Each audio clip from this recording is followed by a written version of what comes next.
All right, let's finish up with some college football action. Week two college football playoff rankings, we didn't see many changes in those. Top six teams remain from last week, and only Northwestern exited the top 10. All right, so what do you think of Saturday's action, and do we have any more clarity on how the playoff race will be decided?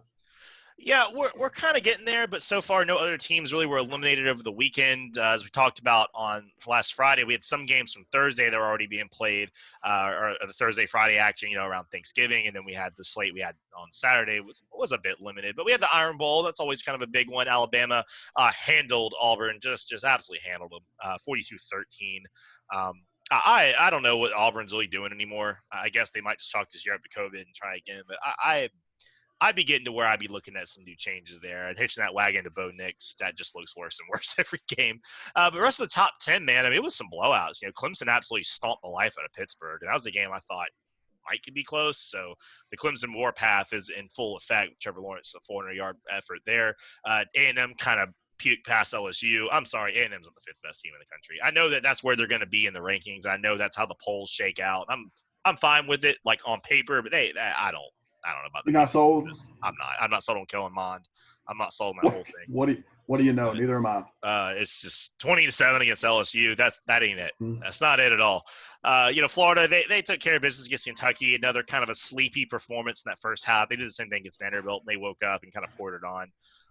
But I think as far as your top players, your top teams go, we didn't get to see Cincinnati. BYU wasn't in action, so of the teams on the outside looking in, we didn't really get a lot from them.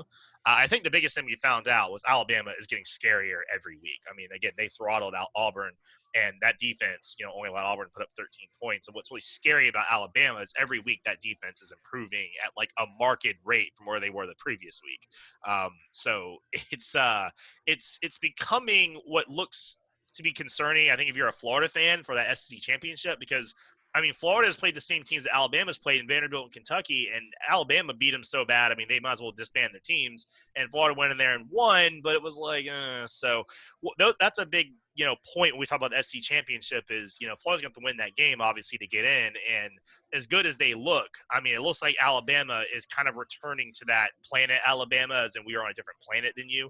And, they look like the heavy favorites so far. But, the rest of the slate, other than those top teams, not a whole lot else. Ohio State couldn't get in action again. That's really starting to loom large for them.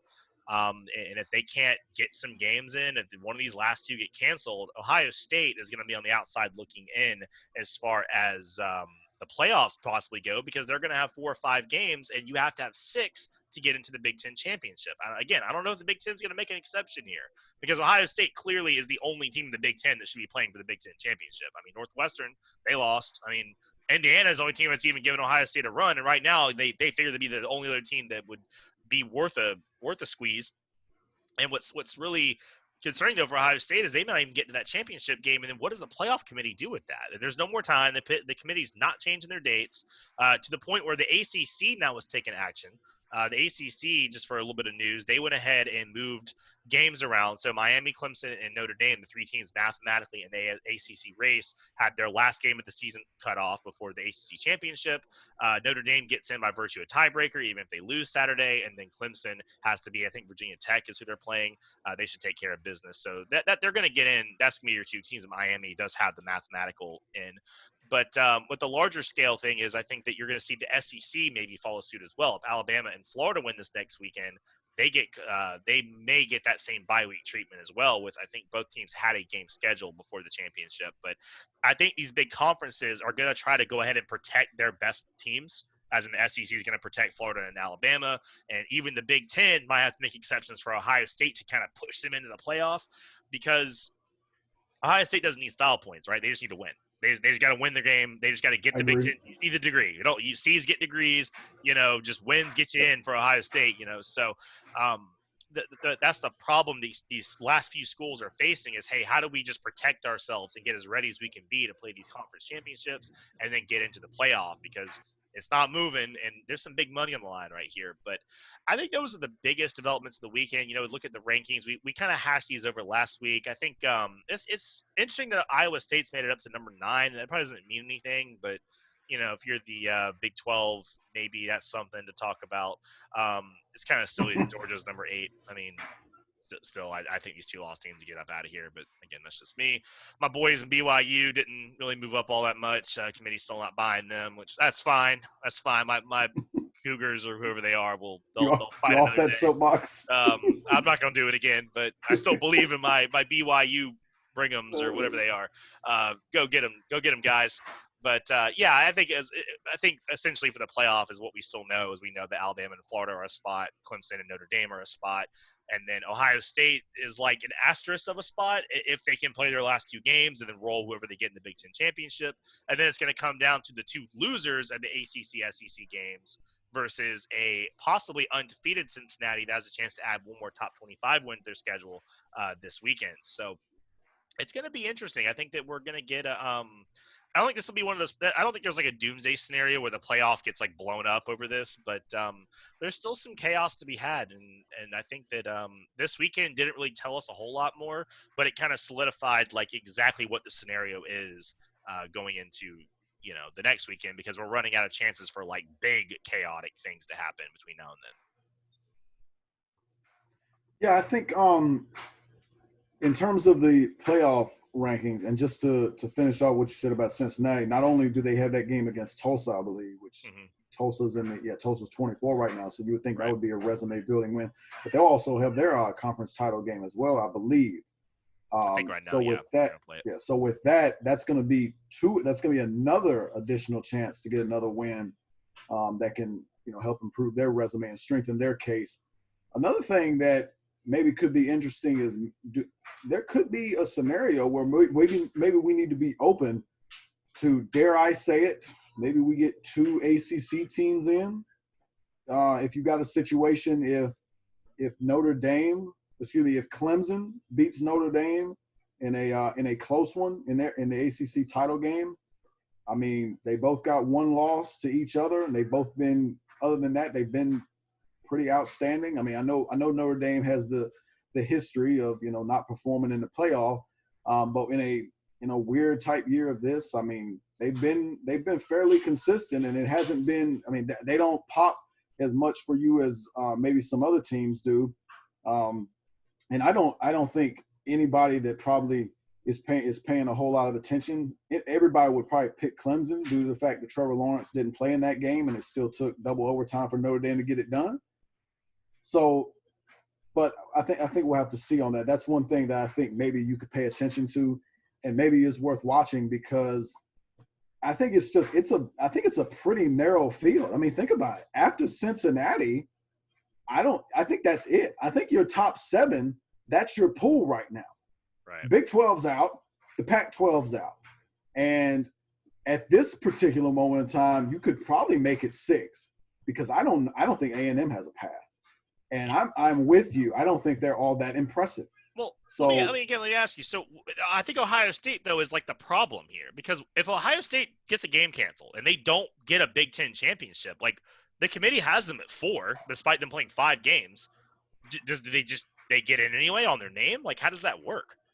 I think that's something that we just don't know, and I don't think I know the answer to that question, because I do think even if for some reason Big Ten, they don't, let's just say the Michigan State or Michigan, their game against them gets canceled, then even if the Big Ten deems them ineligible by virtue of not playing enough games, I don't think that applies to the College Football Playoff Committee. Now that's still, even though that may not disqualify them, I still imagine that can't be good, because in that scenario, if the Big Ten, if one of the next 2 games for Ohio State, they don't play it, and the Big Ten says, no, you can't play in the championship, they're going to play 5 games. If I'm on the committee, I'm like, you didn't do enough. You did not do enough. You didn't play enough games. So that's going to be tough. You would have either a half-loss Notre Dame or Clemson, or you'd have what we would imagine be 10-0 Cincinnati with a conference championship and at least 3 top 25 wins. Ohio State struggled against the only team that was in the top 25 they played. And they also, won. Yeah, and right, yeah, and the big, as we've said, I think in general the sport is down right now.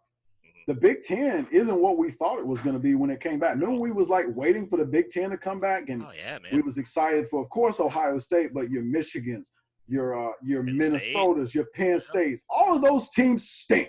Horrible. I mean, And they're not just Wisconsin, like not great; they're horrible. Like, they stink. They're terrible. They're like Florida State bad. Of course, Wisconsin's still there, but I mean they're struggling to play games. Northwestern, they had a glimmer of hope. They just lost to Michigan State, I think. Michigan State. Yeah, that's right, Michigan that's State. So I mean, you got to think they're out at this point. And Indiana, they ran up against Ohio State, couldn't quite get it done. I still think they're a real team, but they just lost their quarterback, Michael Penix. So the Big Ten just hasn't been what we hoped it would be. We're left with really the SEC, and now the ACC has two teams. As I say, there could be a path for both of them. You could have. I mean, let's say that Clemson and Notre Dame play an ACC title game, and it's close and competitive, and Clemson wins. I think both of those teams could get in. We assume Alabama, to me, is the one absolute lock. I think they get in regardless of what happens. And of course, if they beat Florida in the SEC title game, that is going to eliminate Florida. And in that case, assuming, let's say Ohio State doesn't play enough games to be, the committee's just like, no, you didn't play enough games, sorry. Could it be, dare I say, Texas A&M and Cincinnati for the final spot? What does that look like? That's interesting. I think that's the most interesting thing. I think it's kind of like, because I'm with you, I don't think A&M's all that good. I mean, whoever's got Kellen Mond on draft boards, can you fix that? Because the dude just went out there and was 11 for 34. Mm-hmm. There are people, I can go out there and shoot 11 for 34 from the 3-point line. And I don't know what completion percentage? What is that, 31%? That's bad. Please. And I'll say the one thing about A&M too is they played Alabama and they lost 52-24. I mean, they got absolutely stomped. So they would be the number 4 team if they got in. You want to see that again? I don't. I definitely don't. I've seen enough of that. And I also think, and there's still the suspicion because their best one is against Florida. But I think most people would agree, even though I think the committee kind of has to pay respect to that.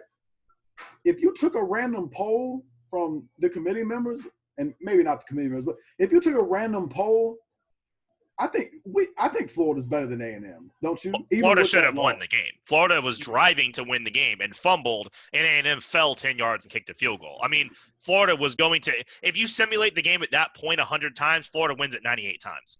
I mean, it was – it wasn't like they absolutely handled Florida. They played it close and then were able to figure out the one question I have for the ACC is, because I think I didn't hear this all the way, the ACC scenario where, because Notre Dame's in the championship game right now. Correct. Does Miami have a path in? Let's say if Clemson loses. If Clemson loses and Miami wins. Gotcha. Yes. Okay, so Clemson still controls their own destiny. That was the only thing I thought I misheard. I was thinking, right. Is there a way that Clemson can win and not get in the ACC championship game? Because that would be crazy. But I guess okay. They would already have one loss, and Miami would make, or another loss and make 2. Miami only has 1, so that's how they would. So they're mathematically in, but not really. Okay. So it's. But I keep going back to this Ohio State thing, which is it's just really interesting that we just sat here and said, okay, the Big Ten's trash. No, there's no one they can play that's any good. Wisconsin's whatever. I mean, Indiana's the best team they can play. They've already beat them. But we're saying if they were to get the Big Ten title, they'd be pretty much a lock, right? Just assume I think so. I think if they can play these last 2 games and beat Michigan State, beat Michigan, and win the Big Ten, I think that's enough. I think they get in. If they have the branding, I think they look the part, even though I think they're kind of like Clemson. They still have the brand and they still have that, prestige. Even they don't look quite as good, but in a year like this, I think they're good enough. Right. So the only thing that really bugs me then is it just feels like a conference title is just it's just like a prerequisite almost to get in, because Cincinnati, is going to have a better resume as far as top 25 wins, et cetera, et cetera. Ohio State's going to have 1 top 25 win, and it's not. It was kind of ugly, but they're the Big Ten champion and they're undefeated, so they're in. And it's like, if we're going to do this, if we're just going to go with this system and just as long as you get in, it doesn't matter how you get your title. If you're undefeated and you have your title, you're in the big Power Five. Then why don't we just open up the playoff and just have automatic bids and then wild cards? Because it's just silly. I mean, that's a story for another time. But I'm just saying it's aggravating that we basically just said the Big Ten is bad. They're down. No one else is good in this conference. But if they can just win those 2 games and just beat someone, then they're in. They're locked. But if they don't, then it's a completely different world. But what can Ohio State prove in those 3 games that they theoretically are going to play, right? Well, they're gonna have. I mean, Michigan State. Who did we just said? Michigan State beat Northwestern, so that's some. They also beat Michigan. Right. I mean, so it's not like Michigan State's a terrible program. They're just not that good. And of course, beating Michigan, I don't think does all that well. But of course, what Ohio State can do is come out there and they can steamroll these teams and look like the best team. Which I mean, really, for the most part, even in the Indiana game, I mean, they were up 35-7 at one point. So they still have the feel and look of dominance, and I think that's what helps them, plus the prestige. And plus, if you can win those 2 games and go to the Big Ten, you could get Northwestern or Wisconsin again, and that'll be a quality win. And I think just being Ohio State, and there's some teams that get the benefit of the doubt. If you're in the playoff pretty much every year, then I think you're given a little bit of leeway. I think Ohio State would get that leeway if they can play these games and win the Big Ten. I think they would get the edge over Cincinnati, even though Cincinnati's played more games. But I mean, in a strange year like this, I don't think the committee is going to hold it against them if they play less games, if they haven't lost, and they still look like the best team. I don't think Cincinnati's they're not going to have much of an argument over Ohio State, even though it's just going to be a tough. That's just Power 5 versus non-Power 5. It's the same thing. But on the other hand, for Cincinnati, if you're Cincinnati and you're rooting for the Group of 5, I think what you really want to root for is you have to see Florida lose. Florida has to lose to Alabama to get them out. You would probably really want Notre Dame to beat Clemson again. That's what you want to knock, because Clemson with 2 losses, Florida with 2 losses, they're out. Then you've got Bama, Notre Dame. Let's just say Ohio State does their thing. Right. Then you've got Texas A&M and Cincinnati. Those are your 2 left. That's a tough argument. I think with what Cincinnati's done, I think with what they've done versus what we think about Texas A&M, and Texas A&M will not have the benefit of the SEC title because Alabama's in the way, and because of that, they can't even get a ticket to the they can't even go to the dance, so to speak. So not only did you not win your conference, you didn't even play in your conference title game. So what are you doing here? Plus, I'm not sold. The kind of thing we started off with, I'm not sold on it. The one thing, and also the last thing, I know we've broken down like the 6, 7 teams. Technically, Miami is not out of it, because if Clemson loses, Miami wins, and Miami beats Notre Dame, then they could get in. They could slide in. I don't know if that can happen. I don't know if Virginia Tech can get it done against Clemson. They probably can't. But you never know. That is a way for Miami. It's true. I'll leave it with this. If it comes down to a 4th spot that's open, that scenario you just laid out, and they take Texas A&M over Cincinnati, assuming Cincinnati wins out and has the AAC title, then they just need to go ahead and say, hey, if you are not in the Power 5, you're not getting into the playoff. I don't care how many games you won. I don't care who you beat. I don't care who you schedule. You're not getting in. Sorry, the door is shut. Just tell them so they can go make their own playoff. And we'll just have Power 5 playoff and a Group of 5 playoff. I agree. And that's what it comes down to. I think in this year, if Cincinnati they beat Tulsa and they win their conference title game, and they can't get in over in that scenario, if they can't get in over Texas A&M, I think you're absolutely right. I think this is the year that a Group of 5 team could break in, and in that scenario, I think they could give it to Cincinnati. I think they would.